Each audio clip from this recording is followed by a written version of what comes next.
At balik tayo sa part 12.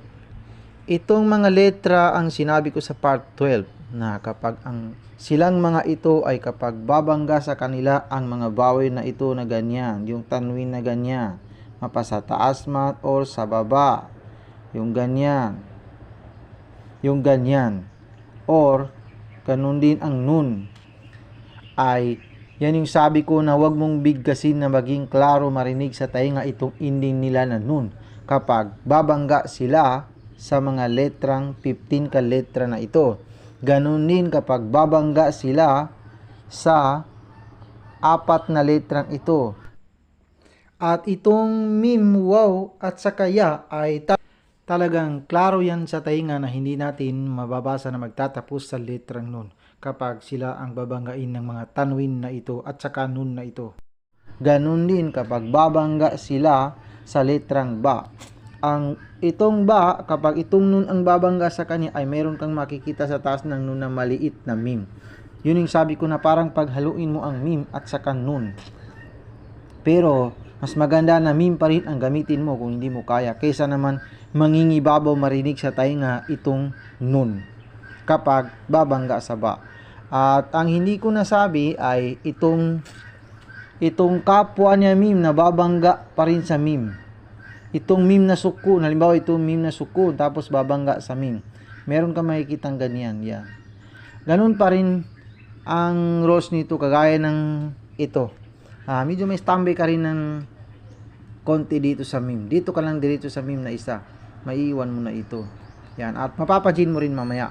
Ganun din kapag mim na babangga sa ba, yan.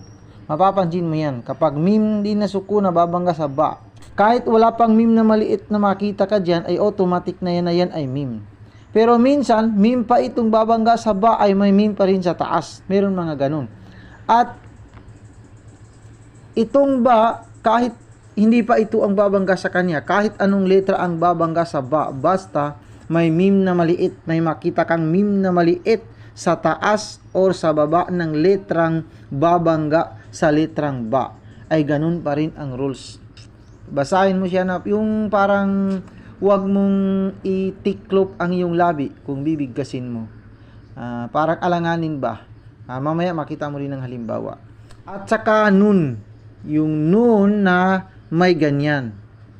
Kahit anong babangga sa nun, basta nun na may ganyan ay automatic na yan na may standby ka ng saglit dito sa nun. Mga 2 o 3 kaharaka ganun din. Gagaya rin ng mga ito. Kaya sa part 12, ito lang itinuro ko, ipinaliwanag ko yung mga tanwin at saka nun na babangga sa mga ito, babangga sa mga ito at babangga sa ba. Kaya ito lang ang idinagdag ko. Ito at saka ito at saka ito. Kaya papansinin mo yan sa ating babasahin ngayon dito. Yan. Ito, pansinin mo ha.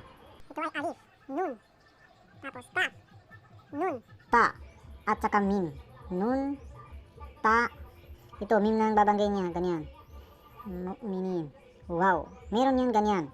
Tapos hamza, tapos sukun, tapos mim, nun, ya, at saka nun. Nun, ya. Ito ay Tapos ganyan, ganyan, yan. yan, pansinin mo ha. Pansinin mo yung dito.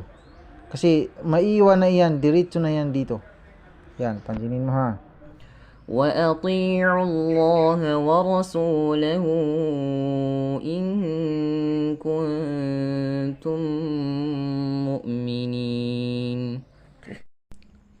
Ulitin natin. وأطيعوا الله ورسوله إن كنتم مؤمنين. At ito naman ang papansinin mo dito, itong mim na babangga sa ba. Pansinin mo ha. يا أيها الذين آمنوا أوفوا بالعقود أحلت لكم بهيمات الأنعام إلا ما يتلى عليكم Ulitin natin. يا أيها الذين آمنوا أوفوا بالعقود أحلت لكم بهيمات الأنعام إلا ما يتلى عليكم. At dahil marami minutes na ang inabot natin, sa next part naman itutuloy natin ang mga halimbawa ng lahat ng mga ito.